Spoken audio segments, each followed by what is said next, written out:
natin, kasi diba, ang paso kasi parang yung mabagal, interpretative.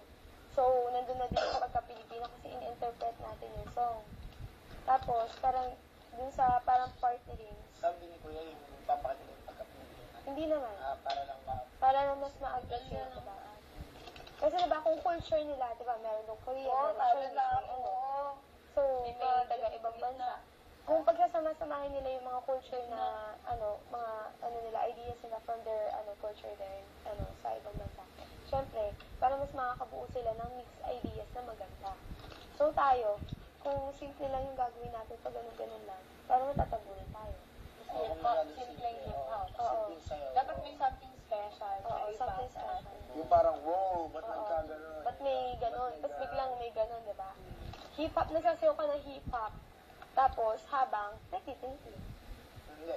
Siguro, nagsayo lang hip-hop. Pag isang hip-hop, hindi, mimix natin. Habang sabay nagsasayaw. Hindi, wait lang, ganito kasi gagawin ko. Parang, may nagsasayaw ng nagsasayaw yung, di ba nagtitinikling. Habang parang nagsasayaw ng parang hip-hop yung style, nagtitinikling. Tapos pagka-ikot niya gano'n, kasi parang, ang nangyayari, paikot yun sa may, sa may bamboo.